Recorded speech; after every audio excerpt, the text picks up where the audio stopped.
Hola, buenas tardes a todos y todas. Bienvenidos a este conversatorio organizado por el Instituto de Investigaciones de Historia del Derecho sobre ser abogada en la primera mitad del siglo XX en Argentina y Brasil. Fíjense qué tema.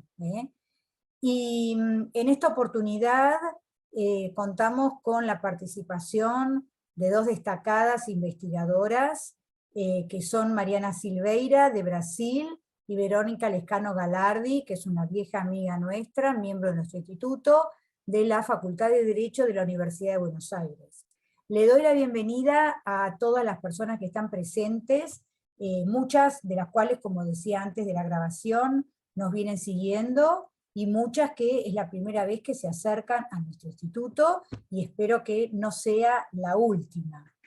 Les transmito a las expositoras y a los invitados los saludos del doctor Ezequiel Abásolo, que hoy no puede estar presente porque tiene compromisos académicos. Yo también me disculpo con las otras dos charlas en las que no participé porque estaba dando clases en el exterior, así que hoy me reincorporo a este espacio que para mí es entrañable, con este conversatorio de lujo. Va a exponer en primer lugar Mariana Silveira, a quien voy a presentar. Mariana de Moraes Silveira es doctora en Historia Social por la Universidad de Sao Paulo, con una tesis dedicada a intercambios intelectuales entre abogados argentinos y brasileños durante la primera mitad del siglo XX. Es profesora de Teoría de la Historia e Historia de la Historiografía en la Universidad Federal de Minas Gerais, donde integra el proyecto Brasiliana, Escritos y Lecturas de la Nación y Studium Iuris, grupo de investigación en Historia de la Cultura Jurídica. Es editora jefe de la revista Varia Historia, periódico académico del programa de posgrado en Historia de la Universidad Federal de Minas Gerais, y editora de la revista Lingua Franca, publicada por la Society for the History of Authorship, Reading and Publishing. Sus principales áreas de interés e investigación son la historia intelectual, la historia del derecho, la historia de la historiografía brasileña y argentina, e historia de las mujeres y de las relaciones de género.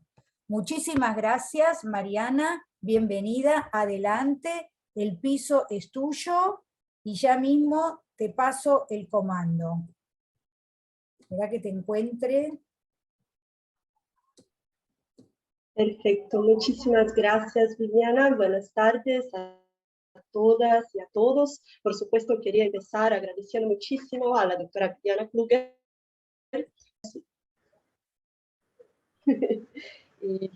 Entonces, quería empezar agradeciendo muchísimo a la doctora Viviana Kluger por la invitación y toda su amabilidad durante la organización de este debate. Es un honor enorme para mí discutir algunos de los desarrollos más recientes de mis intereses académicos junto al Instituto de Investigaciones de Historia del Derecho, que fue absolutamente central para todo el proceso de construcción de la tesis de doctorado que mencionaba Viviana hace poco, ya sea por mis antiguos diálogos con su actual director, su actual presidente, en uno de mis primeros días por la historia del derecho argentino, el doctor Ezequiel Abásolo, ya sea por las horas de trabajo que he pasado en su biblioteca, o aún, y con la más grande importancia, por la amable recepción que me otorgó en 2017 el doctor Víctor Tau Anzoátegui, que todas y todos ahora extrañamos y a quien dirigiendo aquí también un modesto homenaje. Bueno, en esta ocasión mi querida colega Pamela Cacciavinoni me había invitado a participar en una sesión de debates en la sede del instituto durante lo que sigue, gracias a la pandemia, siendo mi último viaje a Argentina, lo que felizmente debe cambiar en unas semanas más. Y bueno, quisiera saludar también a la doctora Verónica Lescano Galardi, con quien seguramente aprenderé muchísimo esta tarde y espero empezar un intercambio. Bueno, lo último que quería decir introductoriamente es que les pido perdón de antemano por las imperfecciones del portuñol con falso acento porteño que voy a manejar aquí, pero creo que me puedo comunicar mejor con ustedes así que con mi portugués materno. Entonces, comparto ahora mi pantalla y empiezo la presentación propiamente dicha. Bueno, esta ponencia, debo decirlo de antemano, que lleva el mismo título, pero un subtítulo distinto al de un capítulo del libro que está en vías de publicación, que yo he escrito con mi querida colega Laila Maia Galvão, a quien agradezco aquí también por la colaboración y también por la permisión para hablar a título individual de algunas reflexiones que hemos construido juntas. En ese capítulo, Laila y yo hemos intentado de reconstruir algunos pasos de las trayectorias de las dos primeras mujeres en ingresar al Instituto de Abogados Brasileños, que fueron Mirtes Gomes de Campos y Orminda Bastos. Fueron las dos únicas durante todo el periodo de la historia brasileña, conocido como Primera República, que se extiende del año 1889 hasta el año 1930. Y las dos ingresan en esa institución con más de 2 décadas de distancia. Mirtes de Campos en 1906, Orminda Bastos en 1928.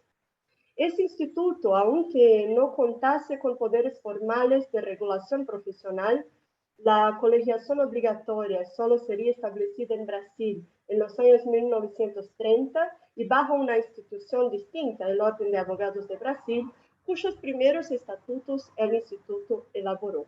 Y por todo esto, el instituto era una instancia central del mundo jurídico y de la vida intelectual de Brasil en esos primeros años del siglo XX, y justamente por esto me parece que constituye un observatorio privilegiado de las posibilidades del ejercicio profesional por mujeres. Bueno, en esta presentación quiero tratar de menos de centrarme en las trayectorias de Campos y de Bastos y más de desarrollar un poco esta idea de precaria institucionalización de la abogacía femenina en el Brasil hacia comienzos del siglo XX. Una idea que Laila y yo hemos construido sobre todo a partir de una mirada crítica respecto a una cierta memoria que es celebratoria, pero también algo anódina, sobre el supuesto pionerismo de Mirtes de Campos. Y para tratar de como ejemplo de esta dimensión, los muestro ahí algo que se desarrolló todavía durante la vida profesional misma de Mirtes de Campos. Esta es una entrevista que ella concedió al periodista Barros Vidal para la publicación ilustrada Revista da Semana en 1939, una época donde sus apariciones públicas ya habían empezado a tornarse bastante escasas de formas y razones que voy a comentar un poco más adelante. La entrevista se publicó bajo ese llamativo título que describía a Mirtes como la primera abogada de Brasil.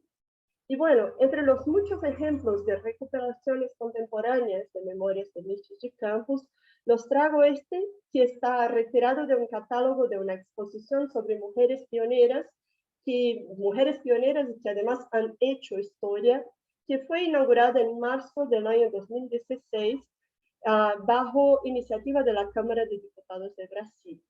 Y bueno, toda esta discusión sobre la precaria institucionalización de la mujer abogada se conecta también con un encuentro, por lo menos parcialmente inesperado, con una tercera personaje de los comienzos del ejercicio de la abogacía en Brasil. Y de partida debo contarles que la referencia a Mirtes de Campos como la primera mujer abogada de Brasil merece por lo menos una cualificación importante. Ella no fue la primera en recibir el grado de derecho en el país, sino la primera mujer a defender un acusado frente al juicio por jurados, y eso en septiembre de 1899. De hecho, cuando Mirtes concluye sus estudios por la Facultad Libre de Ciencias Jurídicas y Sociales de Río de Janeiro en 1898, ya había una media decena de graduadas en Derecho por la mucho más tradicional, mucho más prestigiosa facultad que tenía sede en Recife. Estas mujeres fueron egresadas de las clases de los años 1888 y 1889.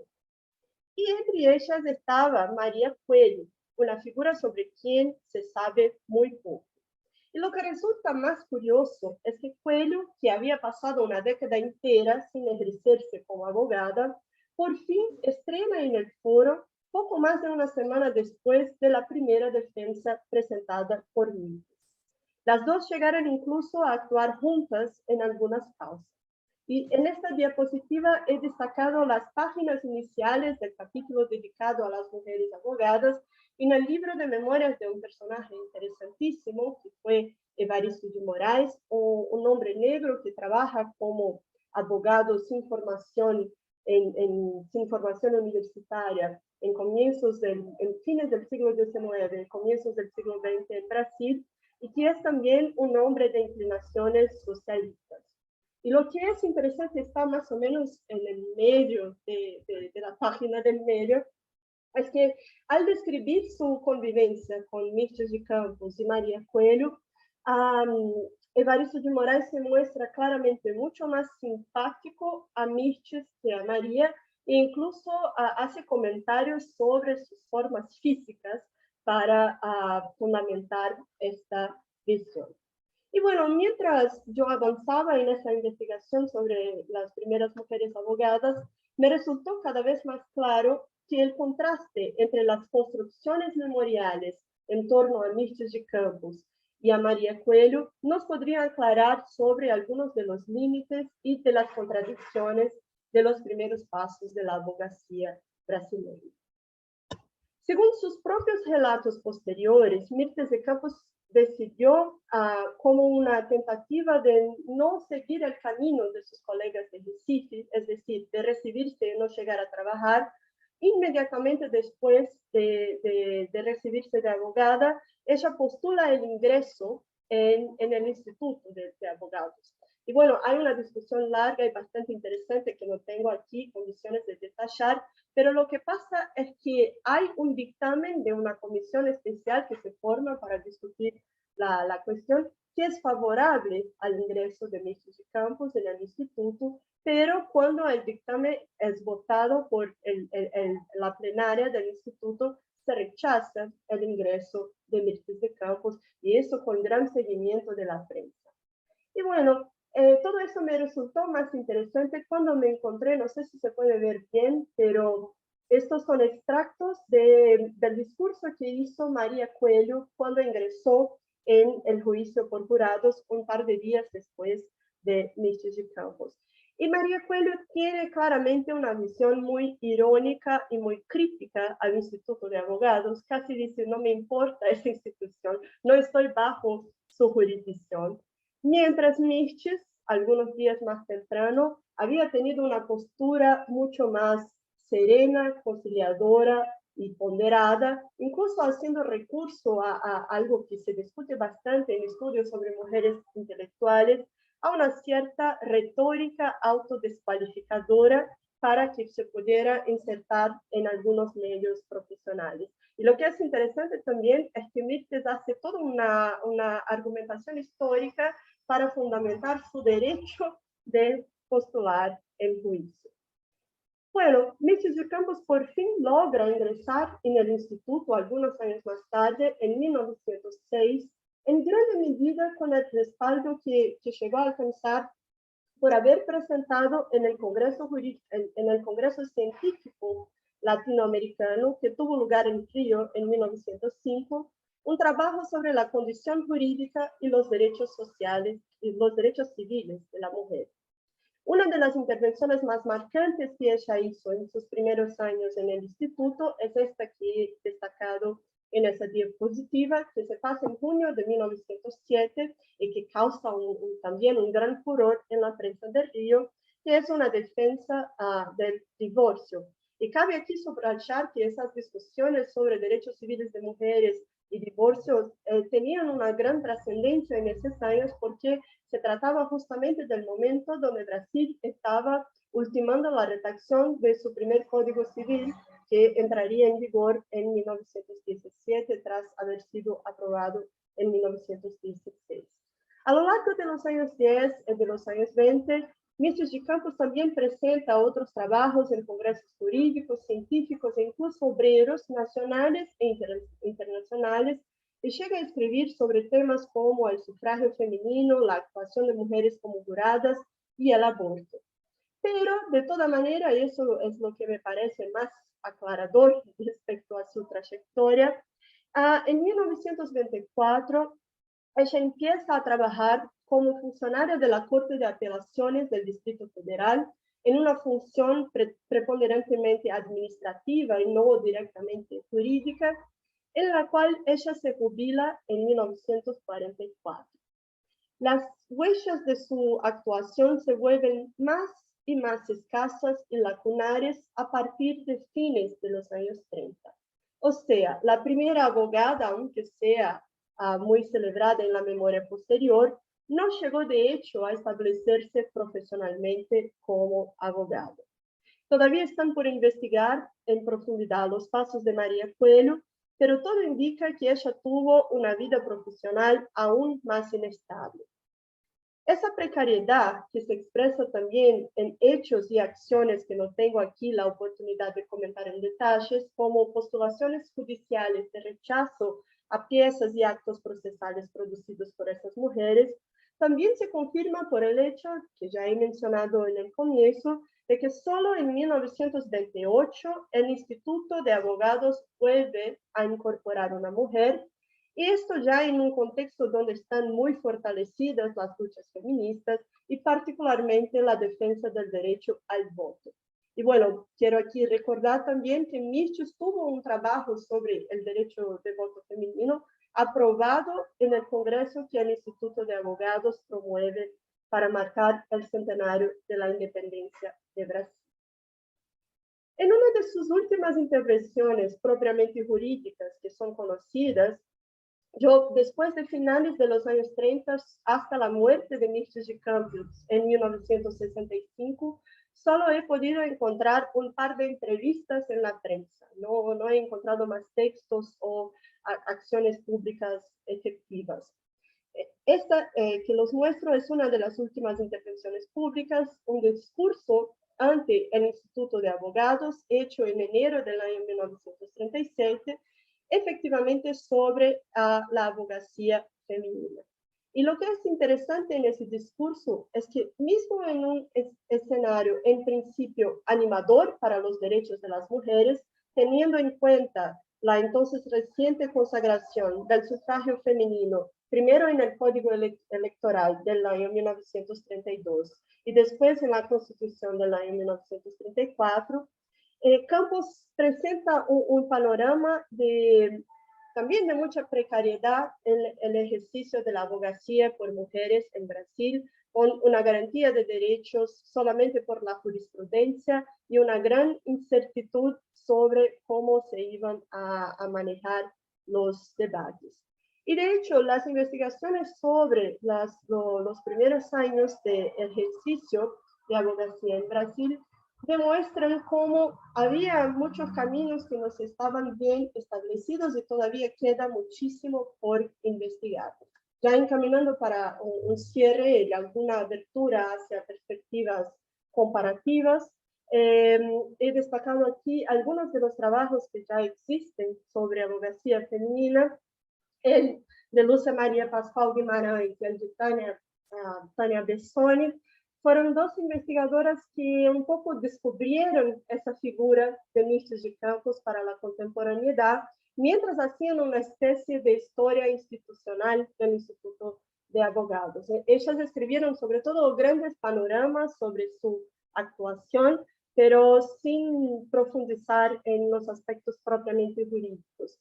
Y otros ejemplos son estudios, y puse ahí uno de mi coautora, Laila Galvão, sobre los cruces entre luchas feministas por el voto y por la educación en el Brasil, donde ella hace también algunas menciones breves sobre Mircea de Campos. Más recientemente se han desarrollado algunos estudios, bueno, y tomo la libertad de poner ahí uno mío incluso, pero también el de Alessandra Schüller, el de Isma Ficini, y se vuelven más directamente a la producción intelectual y la actuación pública de Mircea de Campos.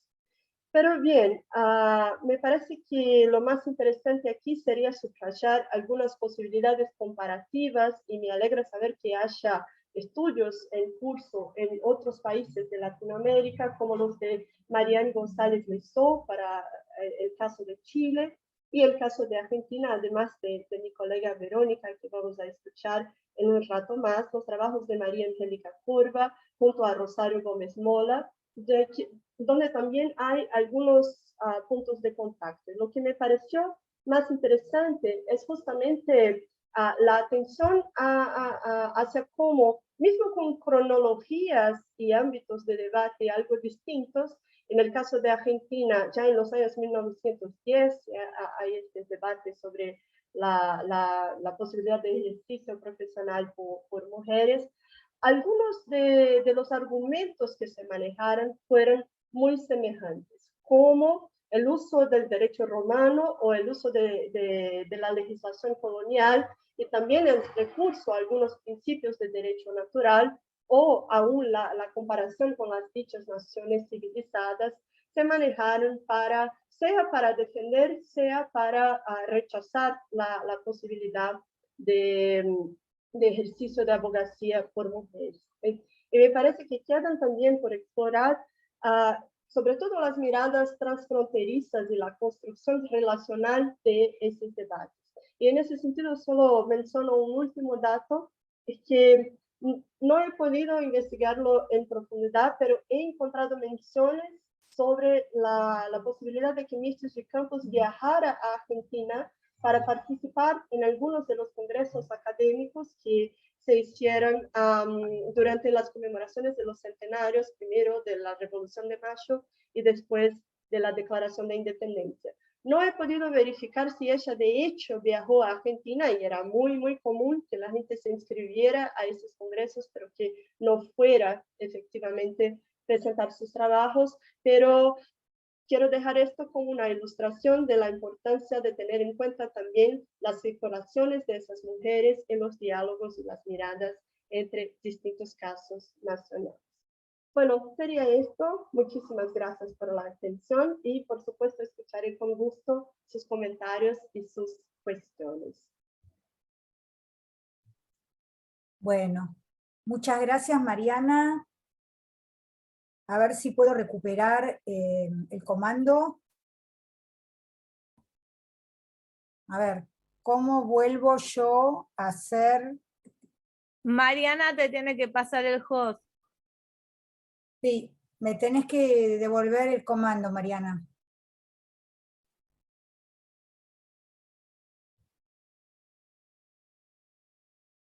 Ahí está, Vivi. Listo. Ahí está. Muchas gracias. Bueno, muchas gracias, Mariana. Muchísimas gracias por esta presentación, en tu muy buen castellano, en muy buen castellano. Ojalá todos habláramos portugués como vos hablas castellano, y por haberte ajustado al tiempo, y estaba pensando, mientras vos hablabas, que nunca más oportuna una charla, un conversatorio como este, cuando este año en Argentina se cumplen 75 años del voto femenino. Así que realmente son temas que este año nos han convocado. Bueno, a continuación le voy a dar el uso de la palabra para que comience y luego continúe en la segunda parte con el mismo link con el que ingresamos a la doctora Verónica Lescano Galardi, a mi amiga Verónica Lescano Galardi, que es doctora de la Universidad de Buenos Aires, es profesora adjunta regular de Historia del Derecho en la Facultad de Derecho de la Universidad de Buenos Aires, es directora de proyectos de investigación UBACIT y PIDAE, actualmente vigentes. Es investigadora adscripta al Instituto de Investigaciones Jurídicas y Sociales, doctor Ambrosio L. Gioja, de la Facultad de Derecho de la Universidad de Buenos Aires, especialista en docencia y muy especialmente en estos tiempos en tecnologías pedagógicas, con un certificado del Ministerio de Educación, y sus áreas de investigación son las cuestiones de género, el derecho político y constitucional, desde la perspectiva ius histórica, la educación y, como mencioné recién, la tecnopedagogía, muy necesaria. Así que, Verónica, te voy a pasar ahora de vuelta el comando para que seas hospedadora y empieces a grabar. Dale. Espérame que ya. Ahí estoy, yo ya estoy grabando. Bueno, gracias Vivi, gracias por la presentación. Bueno, obviamente qué decir de Vivi, que somos amigas y ya está, y ella es codirectora del proyecto El PIDAE, así que sabe perfectamente en qué estamos. Gracias a Mariana por compartir este espacio, acá nuestro querido maestro José María Díaz Couselo, que lo vemos siempre al pie del cañón, Andrita Bulnes, Silvia Giurlani, Ricardo Fesia, Tania Mota, y así vamos caminando y vamos caminando por todos los queridos amigos que están aquí, así que muchas gracias por este espacio. La realidad es que yo voy a hacer una introducción primeramente que tiene que ver con comentarles en qué estamos investigando en este momento, que es a la larga la razón de la vinculación en este conversatorio, que tiene que ver tanto en el proyecto UASIT como en el PIDAE. Estamos trabajando la presencia de las mujeres, las argentinas, en lo que tiene que ver con la Facultad de Derecho, hoy Universidad de Buenos Aires, y que fue en su momento de Derecho y Ciencias Sociales, ¿no es cierto? Más que nada, la presencia no es solamente de mujeres abogadas, que es un trabajo que tal vez ya está siendo abordado por otros equipos de investigación, sino hacer un rastreo histórico y observar cuántas mujeres ingresaron a la Facultad de Derecho en las distintas calidades, como estudiantes, docentes, profesoras y personal, hoy diríamos no docente, y cuál fue el recorrido que fueron haciendo y su consecución, ¿no es cierto? De esto se tratan los proyectos que estamos indagando. En este sentido, un primer corte de abordaje, estas son proyecciones que tenemos, el PIDAE va hasta fin de año, posiblemente se reanude hasta mitad del año que viene, y el UASIT va hasta finales del 2023 con una posible renovación de 3 años más, o sea que es un trabajo que tiene año y medio, o sea es bastante incipiente, en los que estamos en investigación sabemos que es recién empezar a construir el contexto de investigación. El primer tema que nosotros decidimos tomar tiene que ver con la construcción de las mentalidades, tanto sociales como históricas, de la conformación del Estado moderno, y que de alguna manera entendemos que enlazan a esta decisión de invisibilidad de las mujeres. Para posteriori poder entonces sí adentrarnos en los expedientes, que es lo que estamos manejando del archivo histórico de la Facultad de Derecho, ¿no es cierto? O sea, este es el trabajo. En este primer corte, a su vez, son varios investigadores e investigadores, felizmente tenemos gente de Brasil, de Chile, de Colombia y de Argentina misma, tanto Vivi como codirectora, como Silvia Giurlani, tenemos varias personas más. La idea es ver en contexto también regional, si hay alguna forma de vinculación, en esto que hoy hablamos de integración jurídica con signo positivo, si ver si hay algún punto de convergencia en las mentalidades sociopolíticas que se dieron en el corte 1880-1930, que es exactamente el universo que nosotros abordamos, y que sostenemos que tienen muchísimo que ver con la posibilidad de la mujer en el ámbito de formación universitaria, concretamente de las ciencias jurídicas.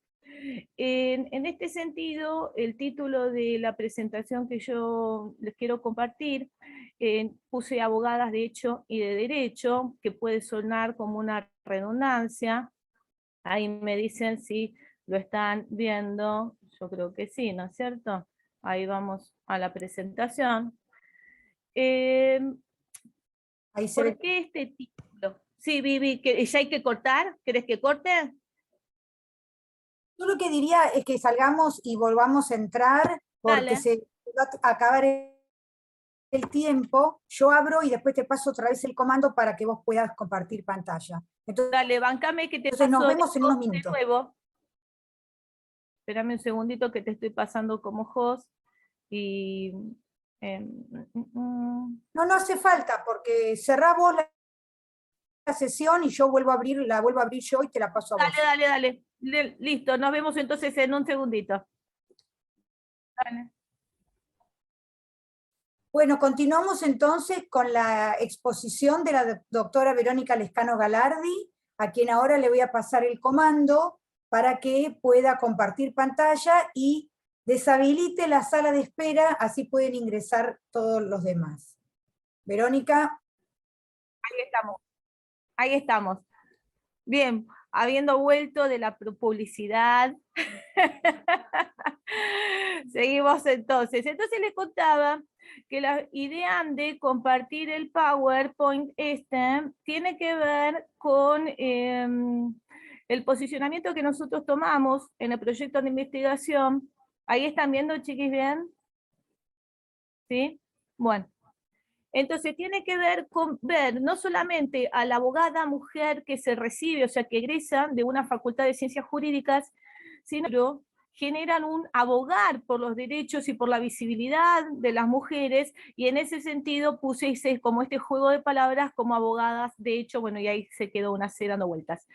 En base a dos investigaciones, voy a iniciar una de un querido maestro, recientemente fallecido, y un querido amigo del INIDE, que fue el doctor David Leiva, que hizo una investigación muy significativa sobre María Angélica Barreda. Quienes son argentinos, argentinas, saben de qué estoy hablando. Como lo veo acá directamente, yo tenía previsto que esto iba a suceder, que es de nuestro querido amigo Ricardo Fecia, que trabajó sobre Celia Tapia, ¿no es cierto? Entonces, teniendo estos dos trabajos, espérame que estoy guardando, ya que estoy en acá que me piden guardar, teniendo estas dos investigaciones de referencia, me parece que entonces la idea sería, esperen que se me está activando, espérenme un segundito, ahí está, pues estoy con el otro, está al mismo tiempo dos archivos estoy manejando. Bueno, entonces les decía, tanto para Celia Tapia es altamente recomendable la investigación de Ricardo Fecia, que está acá, que después lo vamos a invitar si quiere al debate, y en relación a María Angélica Barreda, a todos los trabajos significativos que hay,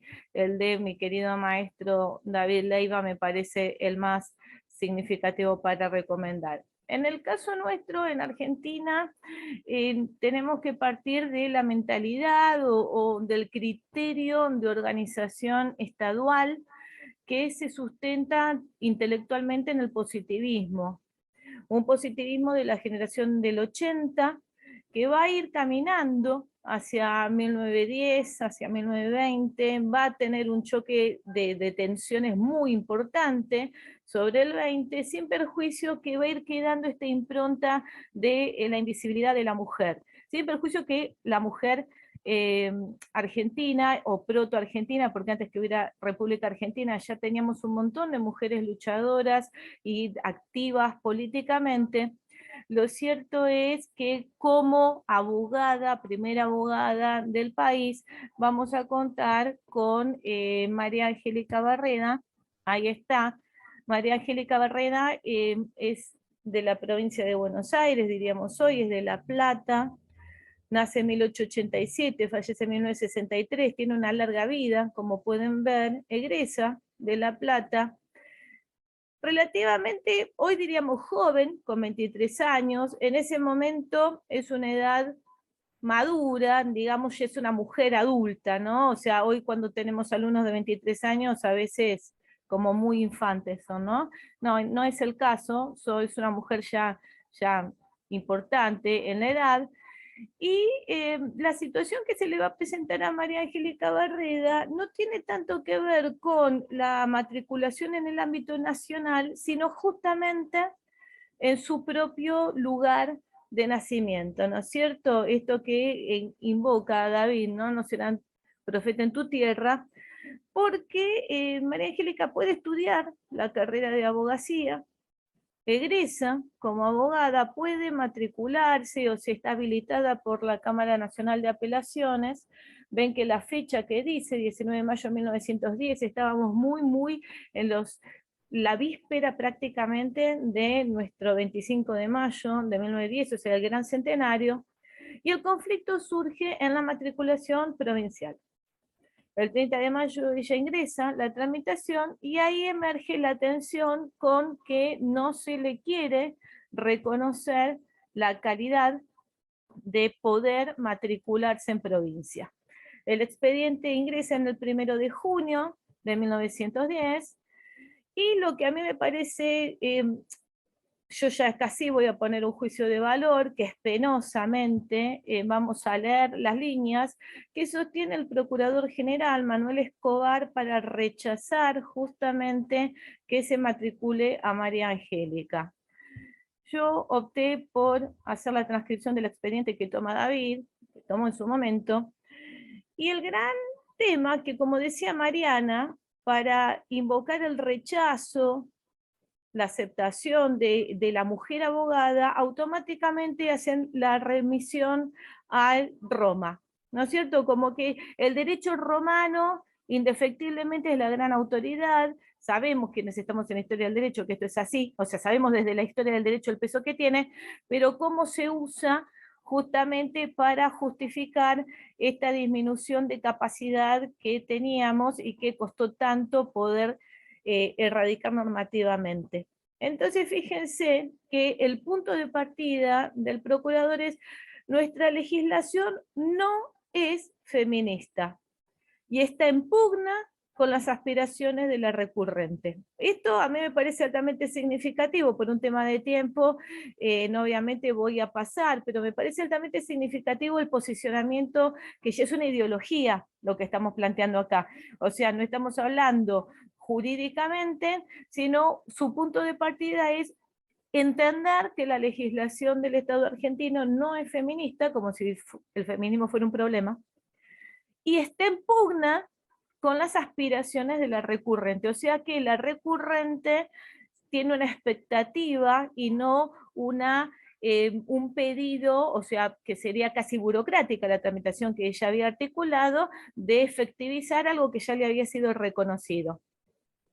Así entonces, para fundamentar este no feminismo de la legislación argentina, se va a acordar que más allá de Hortensia y Amasia, dos clásicos que toma Ricardo en la investigación, que realmente es muy elocuente cuando plantea a Cecilia Tapia, sin perjuicio de que existieron la vida de ejercicio profesional de la mujer, va dando cuenta, como dice, de comportaba grave daño en juicio hacia la sociedad, y por eso se les prohibió abogar.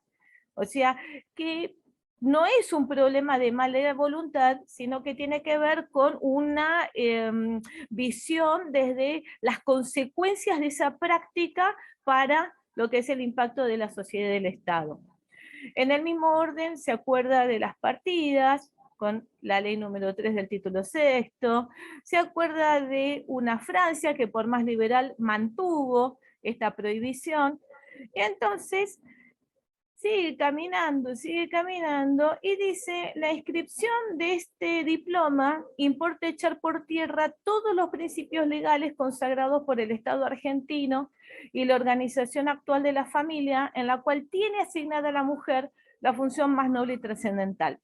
Un tema que nosotros estamos trabajando de un modo transversal en todos estos proyectos tiene que ver con que la invisibilidad de la mujer en el ambiente social está claramente marcada por una funcionalidad de una maternidad impuesta, en una vinculación entre lo biológico y una superación de un objetivo que es fortalecer la nación dando hijos e hijas. O sea que hay acá claramente una ponderación valorativa por todos los órdenes entre una profesional, una mujer abogada, porque ella abogada ya es desde los conocimientos, y el Estado en choque, porque lo que está chocando es que la mujer tiene que ser madre y no dedicarse a ser abogada. O sea, hay un contenido político en este discurso más que jurídico. Esto es lo que nos interesa en trabajar, ¿no es cierto? Entonces María Angélica, abogada, si hay algo que se puede reconocer en su secreto es que era abogada, decide dejar de lado el aspecto político y conformar una presentación de 18 hojas donde trata argumentativamente de un modo muy sostenido de llevar la discusión a la esfera jurídica y normativa. No solamente demostrando sus capacidades ya reconocidas porque ya ha estudiado, porque ya se le ha dado el título y porque la Cámara Nacional ha reconocido esto en el espacio nacional, sino por un tema de las competencias reales que tienen o no los, la Corte, o sea, en este caso la Suprema Corte, para intervenir en estas áreas que no son propias funciones de la Suprema Corte. Es muy interesante todos los fundamentos que esgrime María Angélica, y así es entonces que al día siguiente la Suprema Corte decide generar con un voto mayoritario el aval para que realmente se produzca la inscripción del diploma y pueda avanzarse sobre la matriculación, ¿no es cierto? Son 25 considerandos, yo tomé solamente los que me parecieron más significativos para esta presentación, que tienen que ver con el tema de la capacidad, el gran conflicto, esta capacidad totalmente disminuida que se bregaba en las mujeres, y cómo entonces en el apartado 18, 19 y en el 20, que después lo vamos a ver, cómo se ordena que una mujer realmente lo que tiene son otro tipo de potestades y calidades, pero que eso no choca con lo que tiene que ver con una capacidad para un ejercicio profesional. Así entonces, el apartado 20 dice, la inscripción del título no importa quedar habilitada para el ejercicio de todas las funciones inherentes al abogado. Esto me interesa marcarlo porque a más que, o sea, sin perjuicio que la Suprema Corte avala, acá tenemos como un umbral de ambigüedad en todas las potestades que realmente comportarían ser abogado y cuáles serían las que puede ejercer la mujer. O sea, acá ahí es como un sí, pero, ¿no es cierto? Esto es un tema que, como para trabajarlo con otro detalle, pero atento al tiempo, vamos a seguir avanzando. Y a posteriori, me parece interesante tomar, bueno, obviamente que lo que no está prohibido no se puede prohibir particularmente, ese es un principio que va atravesando los 25 postulados, y lo que pone en el 21º es que se parte una confusión de la ciudadanía con la nacionalidad si se considera que en algún caso podría ser juez o miembro de la Suprema Corte de la provincia una mujer, acreditando solo su edad y título, porque para ser juez de primera instancia es requisito la ciudadanía, como para hacerlo de la Suprema Corte haber nacido en territorio argentino o ser hijo de ciudadano nativo, y la Ley Nacional de Ciudadanía no establece la ciudadanía de la mujer. O sea, volvemos al sí, pero. O sea, se le va a otorgar a María Angélica, se va a posibilitar. No obstante, existen reservas, aún conteniéndolo a favor, existen reservas en esta mentalidad que era la que titularizaba la Administración de Justicia. Se finaliza, obviamente, ahí está, concluye en primera, se cierra, jura, se archiva, el 25 de julio del 10 el expediente. María Angélica desarrolla una profusa actividad, no solamente profesional, sino en el ámbito de la administración pública, de la justicia, o sea, es una persona que le va bien, profesionalmente hablando, y me parecía que algo que David en su momento había recuperado en su investigación, y que tiene que ver con un poema de Alejandro Martínez, que realmente me parece espantoso en relación al juego de sentidos, la ambigüedad que usa, que dice, ha llegado el imperio de las mujeres, ya estáis habilitadas, ya sois doctoras en cuestión de derechos y deberes. Un aplauso a la ilustre jurisperita que con sus documentos archilegales consigue de la Corte que se le permite ejercer sus funciones profesionales. Si hubiera sancionado un fallo contrario, se os hiciera el más grave de los insultos. El progreso lo pide, y es necesario que tengamos mujeres jurisconsultos. Se explica que en los tiempos de gran retraso la mujer en la casa se recluyera, pero hoy es el absurdo y error más craso exigirle que viva de esa manera. Yo estoy al lado vuestro, bellas mujeres, no queráis encerraros en los hogares que solo proporcionan rudos quehaceres dignos de las personas que son vulgares. Triunfen en los comicios y en la tribuna entre todos los fueros, los femeninos, que no tienen los hombres razón ninguna para hacer monopolio de los destinos. Adelante, señoras, el triunfo espera, no se importen las vanas murmuraciones, caiga el uso antiguo de la pollera y que la sustituyan los pantalones.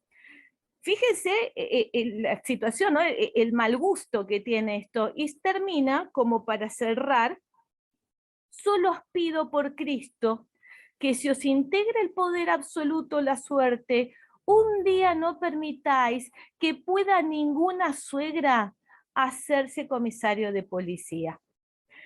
O sea, está absolutamente dicho cuál es el posicionamiento del señor Martínez con respecto a que una mujer pueda ejercer la profesión de abogacía. Quiere decir que en pleno centenario, más allá del avance de María Angélica Barreda, que fue la que abrió la puerta a que hoy todas nosotras seamos abogadas, esto no implicó un cambio automático de las idiosincrasias y las mentalidades de quienes estaban en el ejercicio de poder difundir sus ideas, porque esto se publica obviamente en los medios de comunicación, y aún cuando María Angélica le fue bien en la vida, una de las preguntas que siempre nos hacemos es cuántas mujeres quedaron en el camino porque no contaron con toda esa contención y el contexto que tenía María Angélica. Si ustedes ven, este es el diploma, como está narrado, descrito, y entonces se le expide el título, pero el título es de abogado. O sea, acá volvemos otra vez al tema de las abogadas y los abogados. El título se lo concede a doña María Angélica, pero como abogado. Así entonces, para ir cerrando y cumplir, recomiendo la investigación de Ricardo sobre Celia Tapias. Celia Tapias va a ser la primera egresada de la Facultad de Derecho y Ciencias Sociales de nuestra Universidad de Buenos Aires. Ella continúa en 1911 doctorándose, o sea, hace más carrera académica. Y lo que quería como cerrar es que al lado de estas mujeres que pudieron llegar a estudiar, nosotros ya veníamos desde 1890 con una visibilidad política muy significativa de las mujeres en su participación el 1 de mayo, en las huelgas, como fue la de los conventillos o de las escobas, la de las docentes, la de las textiles, con lo cual hubo un sinfín de mujeres que abogaron por sus propios derechos y por su visibilidad, que no fueron abogadas porque no pudieron posiblemente acceder por falta de recursos, por falta de contexto al estudio universitario, y sin embargo trabajaron en el mismo sentido, que es profesionalizarse a la mujer y demostrar que éramos mucho más que esa incapacidad que se nos había impuesto jurídicamente. Así entonces creo, Vivi, que estoy cumpliendo con el tiempo, así que quedo abierta al debate. Muchas gracias. Bueno, muchas gracias, Verónica. Te dejo a vos con el comando, así no cortamos la grabación, seguimos adelante. ¿No querés que te pase el host? No, déjalo así, después me pasás el video todo junto. Bueno, yo porque tengo miedo que no me alcance la memoria, dale. Ah, ¿sí? Bueno, entonces pásamelo. Por las dudas. Y empiezo a grabar. Dale, por las dudas te paso, espérame un cachito. Ahí te... Bueno, entonces continuamos ahora y ahora abrimos el debate después de estas magníficas presentaciones de Mariana Silveira y de Verónica Lescano Galardi a los comentarios y las preguntas de nuestros participantes. Les pido por favor que levanten la manito, así yo los veo en la lista de participantes, aquellos que quieran hacer algún comentario, alguna pregunta, porque han trabajado los temas. Ahí veo que el compatriota de Mariana, nuestro amigo Alfredo Flores, está levantando la mano. Les pido por favor que las preguntas sean concretas y las respuestas sean concretas, Así habilitamos el tiempo para todos, porque este es un tema que moviliza mucho a todos y todas. Alfredo, adelante. Bueno, gracias. ¿Me escuchan bien? Sí, bueno. Perfecto, sí, sí. Congratulaciones a los expositores. Quería hacer un comentario y una pregunta a Mariana. Es la segunda vez que ella vino a hablar una vez en territorio argentino en las jornadas, y fue muy impactante, muy importante la presencia de Mariana, así que me alegro muchísimo que ese intercambio de personas siempre sea posible. Mariana se profundizó mucho el tema de los congresos, como el congreso del Instituto IAB, y como Laila, que produjo con ella el capítulo ese ya mencionado. Entonces lo que iba a preguntar, Mariana, que me parece importante al público argentino y a los demás que están ahí, esa secuencia de congresos que tenemos, como el congreso del 1900, hubo papeles, yo una vez hablé en la jornada sobre los papeles de Segovia, que no se sabe si Segovia fue, pero sí, los papeles se hicieron presentes, y Mariana recordó muy interesante que Mirtis tendría dado un giro en Argentina en esos congresos. ¿Cuál es el impacto de la presencia femenina? Porque una otra cosa que además del papel de ser abogada es el tema de que pueda ser una doctrinadora, que puede escribir sobre el derecho, ¿no? No solo la actuación práctica, sino también la teórica. Eso que quería pedir a Mariana. Diana, ¿contesto Sí, sí, contesta. ahora o hacemos una Sí, ronda? no. Vamos contestando pregunta y respuesta, pregunta y respuesta. Perfecto. Gracias, Alfredo, por su intervención. Un placer volver a verte, aunque solo virtualmente, ¿no? Bueno, ese tema de los congresos me interesa muchísimo, y de hecho he trabajado un poco más sobre la participación de Mirtis en el Congreso de 1908, en ese artículo que mostré en el fin, que de hecho se publicó allá en Rio Grande do Sul, en la revista Estudios Iberoamericanos de la Pontificia Universidad Católica, ¿no? Y es interesantísimo porque Mirtis es a la vez la sola mujer en la sección de Ciencias Jurídicas y Sociales del Congreso Científico Latinoamericano de 1905, que se hace en Río, y de hecho es una secuencia de una iniciativa que empieza en Argentina en 1898. Y bien, y ella presenta sobre el mismo tema en el congreso que hace el Instituto en 1908, en las conmemoraciones del centenario de la apertura de los puertos de Brasil al comercio con otras naciones. Y es interesantísimo porque ella presenta un trabajo muy sólido, muy erudito, muy bien investigado sobre la condición jurídica de la mujer, hace todo un recorrido histórico, cita doctrina francesa y un montón de otras cosas, y en el fin sus conclusiones son rechazadas. Un argumento rarísimo, que es como solo conocimos 2 especies donde las hembras son más fuertes que los varones, que son las abejas y las arañas. En serio, eso está publicado en las actas del Congreso, ¿no? Entonces ella sí tuvo una participación importante, pero fue la sola y tuvo su opinión rechazada de esa manera que nos hace gracia hoy día, ¿no? Y en 1922 estuvo también presente en un gran congreso que hace el Instituto, pero ahí hay un problema, es que nunca se publicaron las actas de este congreso de 1922. Solo hay noticias desde la prensa o otras referencias indirectas. Entonces, no puedo decir, por ejemplo, si ella fue la única mujer en este congreso. Me parece que todavía sí, todavía era la única en el instituto, pero no tengo cómo afirmarlo con certitud.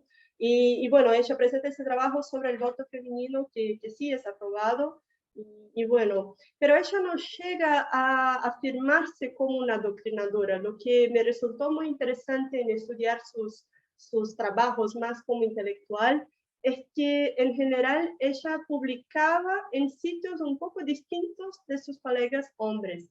No tanto las revistas jurídicas especializadas, sino la prensa de gran circulación, donde ella publica ese texto en 1915, un texto interesantísimo sobre aborto, que es una respuesta a una discusión que se lleva después de la Primera Guerra Mundial, ¿no? con todas las violaciones que hubo de soldados. Y es un texto interesantísimo porque ella dice, bueno, no puedo llegar a defender incondicionalmente el aborto, pero en este caso sí se comprende. Es interesantísimo ese texto. Entonces, lo que tendría de elementos más concretos serían estos. Bueno, muchas gracias, Mariana. Mientras vamos calentando los motores, a ver si hay otras preguntas, tanto para Mariana como para Verónica.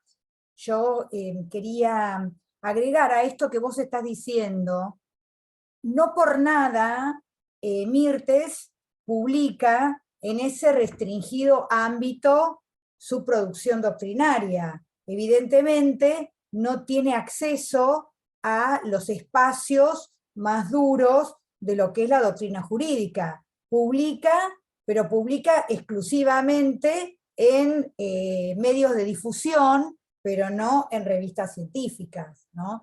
Es muy interesante, y es muy interesante también ver efectivamente cuando las mujeres, tanto en Argentina como en Brasil, empezaron a tener peso en la doctrina jurídica, no solamente en cuestiones que tenían que ver con el género, sino en otras ramas del derecho, como por ejemplo el derecho comercial o el derecho civil. Es decir, vos hablaste sobre producción que tuvieron en temas que tenían que ver con el voto femenino. Sería interesante empezar a ver qué pasaba en otros aspectos del derecho, qué peso empezaron a tener las mujeres como civilistas, comercialistas, penalistas, etc. Aunque parezca mentira, están quedando 9 minutos nada más. Verónica, levantaste la mano, te concedo el uso de la palabra. Sí, sí, gracias. Le quería consultar a Mariana si tiene registrado en qué momento ingresan las mujeres afrodescendientes. Perdón, no sé si entiendo bien. Me quedé difónica.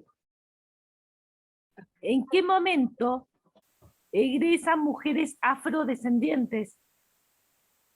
Este dato no lo tengo, pero pasa que en Brasil es un dato muy difícil de rastrear. Por ejemplo, acá tenemos una cierta tradición de no ver como afrodescendiente a la gente que llega a una cierta posición social, ¿no? En el caso de los abogados hombres de comienzos, de fines del XIX, de comienzos del siglo XX, ya se me ha pasado una cosa muy interesante de, bueno, hay un tipo que fue bastante célebre en algún momento que se llamaba Pedro Lessa.